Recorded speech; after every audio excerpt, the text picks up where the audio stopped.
આજની ધર્મકથા. પ્રણામ. અષ્ટપ્રકારી પૂજા, પંડિત વીર વિજયજી મહારાજ. ધૂપ પૂજા માટેની કથા, વિનયેન્દ્ર રાજા. સાર્થવાહને બાળક હતું નહીં. એ પતિ પત્ની બંને ઈચ્છતા હતા કે બાળક થાય આટલા વર્ષના લગ્ન જીવન પછીથી. અને એમાં પેલો એક યુવાન કે જે ભટકતો હતો, જેના લગ્ન પણ નહોતા થયા, અને એણે બાળકને અચાનક ઝીલી લીધું. હવે એનામાં પોષણ કરાવવા માટેની ક્ષમતા એ ઓછી હતી. અને આ બંનેઓને મન થયું કે આ બાળક મને આપી દે તો સારું. અંતે બહુ રકઝક પછી છેલ્લે એ માન્યો.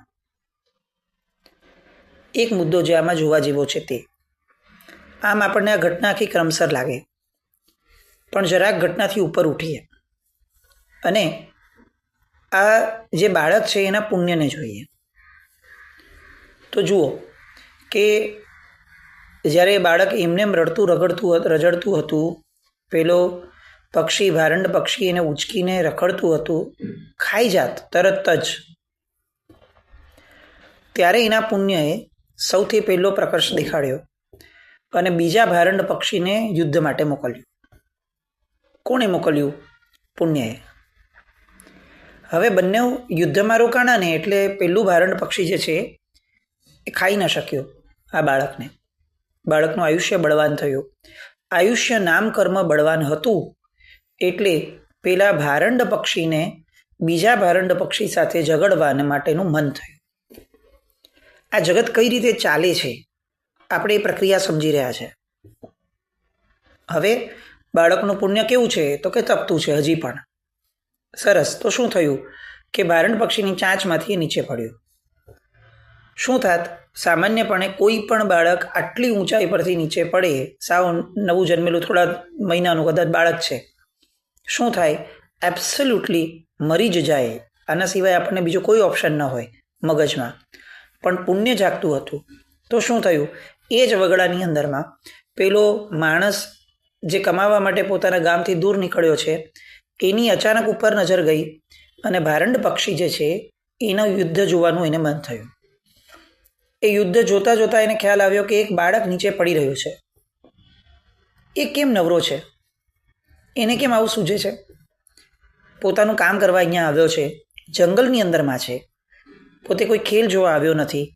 તો આ ભારંડ પક્ષીઓના યુદ્ધની અંદરમાં રસ કોણે જન્માવ્યો? પેલા બાળકના પુણ્યએ. એનું આયુષ્ય હજી બળવાન છે અને આયુષ્ય નામ કર્મ હજી જ્યાં સુધી પૂર્ણપણે પોતાનું પોત ન પ્રકાશે ત્યાં સુધી એ જગતના વ્યક્તિઓને પોતાના પુણ્યને અનુસાર, પોતાના કર્મને અનુસાર એ ફેરવતો રહેશે. શું થયું? પેલા માણસને અચાનક રસ થયો અને એણે બરોબર નેમ લઈને ઊભો રહ્યો અને ઓલું બાળક નીચે ન પડે એનું ધ્યાન એણે રાખ્યું અને એણે ઝીલી લીધું બાળકને. ટેકનિકલી જોવા જઈએ, રિવિલન્ટલી તો એવું લાગે છે, રિવિલ્ડ તો એ દેખાય છે કે આ બાળકને પેલા યુવાનને ઝીલી લીધું. પણ જ્યારે ટેકનિકલી ડેપ્થમાં જઈએ છીએ ત્યારે ખ્યાલ આવે છે કે એ બાળકને એના આયુષ્ય કર્મે ઝીલાવી લીધું. સો ઓલો જે યુવાન હતો એ તો માત્ર એક પ્યાદું હતું કે જે પ્યાદું કામ કરતું હતું ઓલા પુણ્યના આધારે. ચાલો, આયુષ્ય નામ કર્મનો રોલ પ્લે પૂરો થયો. હવે આ બાળકનું પુણ્ય હજી તપે છે અને એને સુખથી જીવવાનો છે. તો હવે કર્મસત્તા એટલે એનું પુણ્ય એ વિચારે છે કે આનું કામ બચાવવાનું હતું, એને બચાવી લીધું. આ માણસનો રોલ પ્લે પૂરો થઈ ગયો. હવે આ માણસ પાસે પૈસા તો છે નહીં, આ માણસ પાસે માતા તો છે નહીં, તો પછી આ બાળકનું લાલન પાલન કોણ કરશે? દુઃખ તો આના જીવનમાં અત્યારે લખાયેલું નથી, હજી તો પુણ્યનો ઉદય છે. તો પુણ્યએ શું કર્યું? એ જ જંગલમાંથી એક સાર્થવાહને પસાર કર્યો. કયા સાર્થવાહને પસાર કર્યો? તો એ સાર્થવાહને પસાર કર્યો કે જેને માતા પિતા બનવાનું સુખ જોઈતું હતું, જેમને વર્ષોથી બાળક નહોતું જોઈતું, બાળક જોઈતું હતું, નહોતું થતું. શું થયું? પુણ્યએ પોતાનો માર્ગ શોધી લીધો. આપણને લાગે આ બધા યોગાનું યોગ છે? ના. આ આખું સૃષ્ટિનું જે તંત્ર છે એ સેટ છે, પ્લાન્ડ છે. આપણે આને જોઈ શકતા નથી, સમજી શકતા નથી, પણ એક કલ્પના કરીએ કે આ બાળક જ્યારે રડતું હતું એકલું પડીને, ઓલા સૈનિકો મૂકી ગયા ત્યારે અગર કોઈએ જ્ઞાનીને પૂછ્યું હોત કે હવે આ બાળક જીવશે સાહેબ, અને ત્યારે જ્ઞાનીએ આખી ઘટનાને કહી દીધી હોત કે જો હવે આવું થશે, એનો મતલબ શું થયો કે આ નિશ્ચિત ભવિતવ્યતાઓ હતી.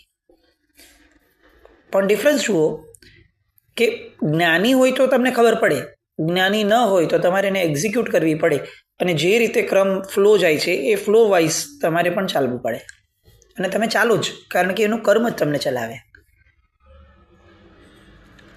પેલાને આ સાર્થવાની પાસે જવાનું થયું, સાર્થવાએ એને ઓફર આપી કે ભાઈ તું લઈ લે પૈસા અને મને બાળક આપી દે. ઓલાને આકર્ષણ તો થયું હતું, એનું તે સમયનું મતિજ્ઞાન હતું કે ના, હું બાળકની યારે મને પ્રેમ જાગે છે, પણ અંતે બાળકનું પુણ્ય જીત્યું એના આકર્ષણની સામે પણ, અને એણે બાળકને સુપ્રત કરી દીધું. આ ક્રમબદ્ધ પર્યાયોના આધારે જગત ચાલે છે.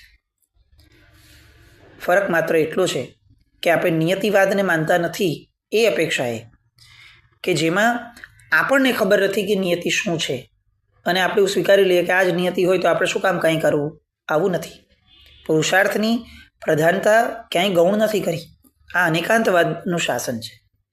એટલે શું થયું કે તમે અગર ફેલ જાઓ છો તો અફસોસ કરો છો, ત્યારે તમને આવું કહેવામાં આવે છે કે અફસોસ કેમ કરો છો, આ નિશ્ચિત ભવિતવ્યતા હતી ભાઈ. તમે અગર સક્સેસફુલ ગયા છો અને અહંકાર કરો છો તો તમને એવું કહેવામાં આવે છે કે તે શું કર્યું ભાઈ, તારું પુણ્ય જાગે છે, એણે આ કર્યું છે. તો અલ્ટિમેટલી કુદરત ઈચ્છે છે કે તમે ક્યાંય તમારું કર્તૃત્વ ન રાખો, એન્ડ ધેટ ઇઝ પુરુષાર્થ. પુરુષાર્થ શું છે તો કે આપણું કર્તૃત્વ આપણે ન વિચારવું, એ પુરુષાર્થ છે. અને આ માનસિક પુરુષાર્થ જે છે એ મોક્ષ અપાવે છે. કર્મની થિયરી જે પંડિત વીર વિજયજી મહારાજ સાહેબે આખી સમજાવી છે, આને આપણે આપણા જીવનના દરેક પ્રસંગની અંદરમાં અપ્લાય કરવાની છે. આપણને એવું લાગે છે કે આપણી હારે સામાએ નબળું કર્યું, ત્યારે વિચારવાનું કે નહીં, મારું પુણ્ય નબળું પડ્યું, અથવા મારું તે સમયનું કોઈ પાપ એ મારું ઉદયમાં આવ્યું અને એણે આની પાસે આવું કામ કરાવડાવ્યું. He is not culprit, he is witness. એ તો સાક્ષી ભાવે મારું પુણ્ય એની પાસે જે કરાવે છે કરે છે. વિચારો, એ તો ઉલટાકનું ભોગવે છે મારા કારણે, સારું કે ખરાબ. તો દરેક ઘટનાઓને આ રીતે જોવા માટે આ 64 પ્રકારની પૂજાઓ છે આપણે ત્યાં, અને આ બધી કથાઓ છે. અત્યારે આપણે આ વિનેન્દરની કથાની અંદરમાં સાર્થવા એને પોતાનું નગર જે છે કંચનપુર, ત્યાં લઈ આવ્યો. ત્યાં સુધી આપણે આવ્યા, ઔષધ કર્યા, એના બધા શરીરના ઉજરડાને બધું મટાવડાવી દીધું બાળકનું, એને આરામ પહોંચાડ્યો. હવે આ સાર્થવા સુબંધુ અને એની પત્ની એ આ સગ્ગા પુત્રની જેમ આ બાળકનું ધ્યાન રાખે છે. હવે જુઓ, પુણ્યનો ઉદય એ કેટલેક અંશે એને બીજા એક રસ્તે લઈ જવા માટે હવે એક નવું નિમિત્ત ઊભું કરે છે. શું કરે છે તો કે શેઠની આસપાસના કેટલાક ચોવટિયા લોકો હતા, પંચાતિયા લોકો. આ વિનયેન્દ્ર જેમ જેમ મોટો થતો જાય છે એમ એ લોકો સાથે હળતો મળતો રહે છે. ને એવા સમયે આ લોકો એ શું કરે છે તો કે વિનયેન્દ્રને કહે છે કે તું તો શેઠનો નોકર જ છે, તું કંઈ એમનું બાળક નથી. જુઓ, પુણ્ય કેવું છે કે ઓલા અજાણ્યા દંપતી એને સગ્ગા માતા પિતાથી વિશેષ રાખે છે. પુત્ર તરીકેની દરેક વસ્તુઓ એ કરે જ છે, ક્યાંય પોતે ઉણપ નથી રાખતા. એટલે આને ફીલ જ નથી થતું કે હું એમનો પુત્ર નથી, પણ પુણ્યએ એમની પાસે ફીલ કરાવડાવવું છે. તો એણે શું કર્યું કે કોઈક બહારના લોકોને કીધું કે તમે એને જરા કહો કે તું તો આનો પુત્ર નથી, તું તો આનો નોકર છે. વિનયેન્દ્ર ધીરે ધીરે સમજણો થતો ગયો આવું સાંભળીને. ક્યારેક માતા પિતાને પૂછે પણ ખરો, અને માતા પિતા ઘસીને ના પાડી દે કે આવા બધાનું સાંભળવાનું નહીં તારે. પણ જેમ જેમ મોટો થતો ગયો એમ પોતે સમજતો ગયો કે હું શેઠનો સાચો પુત્ર નથી. ઘરમાં કોઈને કાંઈ અસર નહોતી, ઘરમાં બધા જ સુખેથી રહેતા હતા, પણ એની સમજણમાં એ સ્પષ્ટ આવેલું કે હું આમનો પુત્ર તો નથી જ. હવે જુઓ, આ એક feel any as it is રહી. હવે એક નવી ઘટના બને છે. કંચનપુર નગર જે હતું, જૈનોની બહુ મોટી વસ્તી, એટલે ગુરુ ભગવાન તો અવારનવાર પધારે. એકવાર ગુરુ ભગવાન પધાર્યા જ્ઞાની, અને દેરાસરની પાસે રમતો હતો વિનય અંદર. એટલે ત્યાં બાજુના ઉપાશ્રયની અંદરમાં એક ગુરુ ભગવંતનું પ્રવચન ચાલતું હતું, વ્યાખ્યાન. આ તો રમતો હતો, નાની ઉંમર છે, 8-9 વર્ષની. એટલે રમતા રમતા કુતૂહલ થયું કે અચ્છા આ શું કરી રહ્યા છે, મારા સાહેબ શું બોલી રહ્યા છે, આટલા બધા લોકો બેઠા છે તો હું પણ બેસું. અને કુતૂહલવશ એ શ્રોતાઓની સાથે જઈને બેસ્યો. એ સમયે પ્રવચનની અંદરમાં જીન પૂજાનો અધિકાર ચાલતો હતો. પરમાત્માની પૂજાની વાતો ચાલતી હતી. બધા જ આમ તરબોળ થઈ અને ગુરુ ભગવાનની વાણીને સાંભળી રહ્યા હતા. આ નાનકડો વિનય અંદર એને એમ બહુ સમજ નહોતી પડતી કે શું બોલે છે સાહેબ, પણ એને એક વાત સાંભળવામાં આવી કે જેમાં સાહેબ એવું બોલ્યા કે ધૂપ પૂજા જે છે એની જે ધૂપની જે ઘટા નીકળે, ધુમાડો નીકળે, એ ધૂમ્રસેર જેમ જેમ આકાશમાં વિસ્તરે તેમ તેમ પરમાત્માની ધૂપ પૂજા કરનારનું પુણ્ય એ ચારે દિશામાં વિસ્તરે. ફરીથી, ધૂપ પૂજાનો જે ધુમાડો છે ધૂપનો, એ જેમ જેમ આકાશની અંદરમાં વિસ્તરે તેમ તેમ ધૂપ પૂજા કરનારનું પુણ્ય ચારે બાજુ વિસ્તરે. આ જ્ઞાની ગુરુ ભગવંતના મુખેથી એ સમયે નીકળેલી વાત. હવે અત્યારના પરિપ્રેક્ષની અંદરમાં આપણે વિચારીએ, આપણે ત્યાં મૂળભૂત રીતે ધૂપ પૂજા જે હતી એ કેવી હતી? કૃષ્ણા ગરુવર ધૂપ ધરી છે, સુગંધ કર કુસુમાંજલિથી છે. કૃષ્ણ એટલે કાળો અગરુ. આપણે આની પહેલાં ધર્મકથામાં આ વાતો લીધી છે. અને આપણે અત્યારે શું કરીએ છીએ કે ધૂપસ્ટિક અને ધૂપ, આ બેમાં બહુ મોટો ફરક જે પડે છે ને એક જ પડે કે ધૂપસ્ટિકનો ધુમાડો એ સાવ ઝીણો, સાવ નાનકડો, નહિવત, અને ધુમાડા થતા હોય ગોટા સાથે, એ શેમાંથી થાય તો કે ધૂપમાંથી થાય. અહીંયા સાહેબ એવું કહે છે જ્ઞાની ગુરુ ભગવાન કે જેમ જેમ ધૂપની ધૂમ્રસર આકાશમાં વિસ્તરે તેમ તેમ એનું પુણ્ય વિસ્તરે. હવે આપણો તો ધૂપનો ધુમાડો જ કેવડો, તો ધૂપ પૂજાનું ફળ આપણને કેવડું મળવાનું? અને મૂળભૂત રીતે ધૂપ પૂજાની વિધિ શું હતી, કેવા ધૂપ હતા, એની આખી વાતો આપણે કોઈ દિવસ સમજવા પ્રયત્ન નથી કર્યો. આપણે વર્ષોથી સ્નાત્રની અંદર સાંભળતા બોલતા આવીશું કૃષ્ણા ગરુવર ધૂપ ધરી છે, પણ આપણને એવું નથી થયું કે અચ્છા ધૂપ આવો ધરવાનો છે, તો હું તો કંઈક અલગ ધરું છું. તો આપણે આવું કેમ ધરીએ છીએ? એના પ્રશ્નનો જવાબ આપણને ક્યાંય નહીં મળે, કારણ કે કોઈ પાસે નથી. આપણે ગાડરિયા પ્રવાહથી ટેવાયેલા છીએ. કોઈકે કર્યું, આપણે કર્યું. કોઈએ આપણને રોક્યા નહીં, આપણે કરતા થયા. આપણે કરતા જ રહ્યા એટલે આપણી પછીની પેઢી આપણને જોતી થઈ. એ જોતી થઈ એટલે એ પણ એ કરતી થઈ. એમ કરતાં કરતાં જગત આખો આ રીતે ઘેટા બકરા જે રીતે ચાલે એ રીતે ચાલવાથી ટેવાતું ગયું. જૈન તરીકે આપણે જે એક પરમાત્માનું શાસન પામ્યા કે જેની અંદરમાં દરેક વસ્તુના લોજિક છે, દરેક વસ્તુની સ્પષ્ટતાઓ છે, એ સમજવાનો પ્રયત્ન આપણે કર્યો જ નહીં. ચિંતન મનન આપણે કર્યું જ નહીં. જે શબ્દો બોલીએ છીએ એની સાથે ગંભીરતાથી જોડાવવું એ પણ આપણે કર્યું જ નહીં. જે શબ્દો બોલીએ છીએ એના અર્થની અંદરમાં વિચારણામાં જવું એ આપણે કર્યું જ નહીં. આપણે શું કર્યું? બધા જે કરે છે એ કરતા થયા. અંતે શું થયું? આપણી માટે ધૂપ પૂજા એ ફક્ત એક સ્ટીપને થોડી ઘણી હલાવી અને પૂરું કરવા જેટલું માત્ર રહ્યું. આપણે એવું વિચાર્યું પણ નહીં કે આવું કેમ કહ્યું હશે? એક ધૂપસ્ટિક ફેરવવાથી ભગવાનને શું ફરક પડતો હશે? આપણને આવો વિચાર નહીં આવ્યો. મૂળભૂત આશય શું હતો એ સમજવાનો પ્રયત્ન આપણે નથી કરતા કે કાળો અગરુ જે છે એ આખા વાતાવરણની શુદ્ધિ કરે છે. આ ધૂપ પૂજા, આ દીપક પૂજા, આ બધું શેની માટે છે? તો કે ભાવ પૂજા એટલે કે નિવૃત્તિકારીણી પૂજા, ચૈત્યવંદન, એમાં આપણું ચિત્ત સ્થિર રહે એ માટેના આ બધા પ્રયત્નો છે. તો પ્રભુ પાસે ધૂપ કરવાથી શું થવાનું? તો કે પ્રભુની પાસે ધૂપ દ્વારા આખી ને આખી ઉર્જાઓને શુદ્ધ કરવાનો એક આયામ છે. જિનાલયની કે જ્યાં આપણે છે એ વિસ્તારની ઉર્જાઓ શુદ્ધ થશે તો એ શુદ્ધ ઉર્જા દ્વારા હવે આપણે જ્યારે ભગવાનની ભક્તિ કરવા બેસશું ત્યારે આપણને નબળી ઉર્જાઓ એના તરફ ખેંચશે નહીં અને આપણું ચિત્ત સ્થિરતા પામશે અને સ્થિરતા પામેલું ચિત્ત એ કર્મનો ક્ષય કરી શકશે. પણ આપણી ધૂપસ્ટિક એ શું કરી શકશે? આ બધા વિચારણીય પ્રશ્નો છે. કોઈ બ્લેમ નથી કે આ ખોટું છે, આમ ન કરાય, આવી કોઈ વિચારણા પણ નથી ને વાત પણ નથી. ધર્મકથા સાંભળતા હશે વર્ષોથી લોકો, જે એમને ખ્યાલ હશે કે એ દિશા ક્યારે હોતી નથી અને ક્યારે આપણા આશયમાં બી નથી કે જે ક્રિયા ચાલે છે એનો કોઈ ખંડન કરવાનો ભાવ વાત નથી, પણ થોડું ઉપર ઉઠવાની વાત છે કે વિચારણાપૂર્વક કરીએ. કેટલાક મહાત્માઓ જે આપણા પરિચિત છે, જેમની પાસે આપણે જઈએ છીએ, બેસીએ છીએ, તે ગુરુ ભગવંતોને એકચ્યુઅલ પૂછતા છે કે સાહેબ મને ધૂપ પૂજા વિશે સમજવું છે, મને મારી જળ પૂજા વિશે સમજવું છે, સાહેબ મને હું જે રોજ કરું છું એટલું તો કમસે કમ સમજવું છે, હું બહુ વિશેષ ભણી નથી શકતો, તો મને ક્યાં વાંચવા મળે સાહેબ? આ ગ્રંથો ક્યાં છે? જાતે મહેનત કરવાની, એ ગ્રંથો મેળવવાના. બધું ઓછીનું જ્ઞાન નહીં લેવાનું કે બધું કહી દે સાહેબ તમે બોલી લો ને કે શું કરવાનું, ભાઈ તમે બોલી લો ને, પંડિતજી તમે બોલી લો ને શું કરવાનું, આવું નહીં. ઓછીની વસ્તુઓ અસર ઓછી કરે. આપણું પોતાનું જ્ઞાન મેળવવાનો પુરુષાર્થ થવો જોઈએ અને પુરુષાર્થના અંતે આપણે એવું સમજવા પ્રયત્ન કરશું કે અચ્છા આ બે જગ્યાએ અલગ અલગ લખ્યું છે, ત્યારે આપણે ગુરુ ભગવંત પાસે જવાનું છે અને પછી પૂછવાનું છે કે સાહેબ હવે આમાંથી મને થોડી કન્ફ્યુઝન થઈ છે તો મારે શું કરવું? મુદ્દો આ હતો.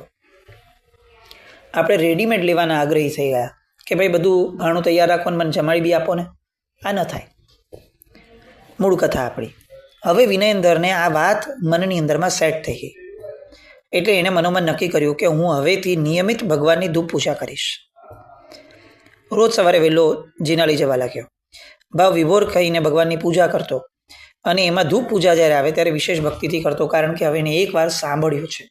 આ પાત્રતા છે કે એકવાર જીવને ખબર પડે કે આ મારા માટે સુકૃત છે તો જીવ એને પોતે પકડીને રાખે. પછી એમ નહીં કે આ આજે સાંભળ્યું 2 દિવસમાં કર્યું અને 4થે દિવસે પાછા ભૂલી ગયા. આરંભે શુરા, કોઈ પણ નિયમ લઈએ તો 2-4 દિવસ આનંદ રહે, ઉલ્લાસ રહે, પછી આપણું કર્મ જેવું હોય કે આપણને એમાંથી દૂર થતા જઈએ, ધીરે ધીરે ભૂલી જઈએ. આવું નહીં. સુકૃતોની લગ્ની હોય અને એટલે જ આપણે ત્યાં સુકૃતોની પરંપરા શબ્દ વાપર્યો છે. એક સુકૃત બીજા સુકૃત તરફ આગળ લઈ જાય ત્યાં સુધી સુકૃતનો ઉલ્લાસ આપણે જાળવી રાખવાનો. આ એ મનમાં જાહેરાત રાખ્યું જગાવીને અને સરસ રોજ ધૂપ પૂજા વિશેષ કરે. સમય વીતતો ગયો. હવે યુવાવસ્થામાં આવ્યો. પોતે જ કેટલું જ્ઞાન મેળવ્યું હતું, કારણ કે કુતૂહલ હતું અને હવે આ કુતૂહલમાંથી જિજ્ઞાસા જાગી અને જિજ્ઞાસામાંથી રુચિ પ્રગટી. રુચિ એ ધર્મ શ્રવણનું સૌથી મોટું નિમિત્ત કહ્યું છે અને સૌથી મોટી પાત્રતા કીધી છે. જેને રુચિ નથી પ્રગટતી એ માણસ ધર્મ સાંભળશે તો પણ એને બહુ કામમાં નહીં આવે. આને રુચિ પ્રગટી એટલે ધર્મ શ્રવણ તો કરતો જ ગયો, સાથે સાથે શ્રુતનો આલંબન લેતો ગયો. નવા નવા ગ્રંથો, નવી નવી વાતો વાંચવા, સમજવા એ પ્રયત્ન કરવા લાગ્યો. ઉંમર થઈ છે, યુવાવસ્થા છે, એટલે હવે એના મનની અંદરમાં આ વસ્તુનું કેટલુંક મહત્વ પણ વધારે થયું છે. એકવાર ધૂપ પૂજા કરતાં કરતાં વિનયેન્દ્રના મનની અંદરમાં એક સંકલ્પ જાગ્યો. જુઓ, ભાગ્ય કેવું છે, તમે પૂર્વભાવમાં જે સેવ્યું છે ને એ દિશા તરફ એ તમને લઈ જવા ઈચ્છતું હોય છે. હવે આપણે ફરીથી જરાક અહીંયા અટકીએ ને ઉપર ઉઠીએ કે ઓલા બાળક એવા વિનયેન્દ્રને અનેક વ્યાખ્યાનો થતા હશે, પણ એ જ વ્યાખ્યાનમાં જવાની ઈચ્છા કેમ થઈ? નંબર 1, એ વ્યાખ્યાન પણ આખું એને નહીં સમજાણો, પણ ધૂપ પૂજાનું આ એક વાક્ય જ એને કેમ હાઇલાઇટેડ થઈ અને મનની અંદરમાં વારંવાર એને ઘૂંટાવા લાગ્યું. પ્રશ્ન નંબર 2, કેમ? બંને પ્રશ્નનો એક જ જવાબ, કારણ કે પૂર્વભાવમાં એણે આ સેવેલી ક્રિયા છે. હવે એણે શું કર્યું? પૂર્વભાવે જ બધું કામ કર્યું? તો કે નહીં. હવે એણે પુરુષાર્થ કર્યો કે જે મને યોગ ગમ્યો છે, જે રુચિ જેની મને પ્રગટી છે, એને પકડી રાખવાની વર્તમાનમાં એણે મહેનત કરી. આ માર્ગ છે. ઉદય તમને આટલું જ આપી શકે કે એ તમને એ પ્રસંગ આપી દે, પરિસ્થિતિ આપી દે, પણ એ પરિસ્થિતિને કેરી ફોરવર્ડ કેટલી કરવી, કેટલી દ્રઢ કરવી, એનો નિર્ણય આપણો બંધ કરાવે છે. એ આપણો માનસિક પુરુષાર્થ છે, એ આપણો કાયિક પુરુષાર્થ છે, જે ભવિષ્ય માટેનો બંધ છે. તો આ સરસ મજાની બધી કર્મ થિયરી આપણી એ આપણે તો સમજીએ, થોડું થોડું આપણે યુવા પેઢીને પણ આવું સમજાવતા રહીએ લોજિકલી, તો એને પણ ખ્યાલ આવશે કે હું જે કરું છું એમાંની એક પણ વસ્તુ વેસ્ટ નથી. તો કોઈ પણ વેસ્ટ ક્રિયા કરતાં પહેલાં મારે વિચારવું પડશે કે આનું પણ કોઈ એક પરિણામ તો આવવાનું જ છે. અને આ બધી વાતો શેર થતાં થતાં એ પેઢીને એક માર્ગદર્શન મળશે, એ જનરેશનને એક કુતૂહલ મળશે, એક રુચિ મળશે કે જેનાથી એ પ્રભુના શાસન તરફ આગળ વધશે. આવું કંઈક કરતા રહીએ. અને હવે જે વિનયેન્દ્રને સંકલ્પ જાગ્યો છે એ સંકલ્પને જાણવા માટે આવતીકાલે ફરીથી મળશું જ આપણે. જીનાજ્ઞાવૃત્ત કંઈ પણ બોલાય તો મિચ્છામિ દુક્કડમ. જૈનમ જયતિ શાસનમ.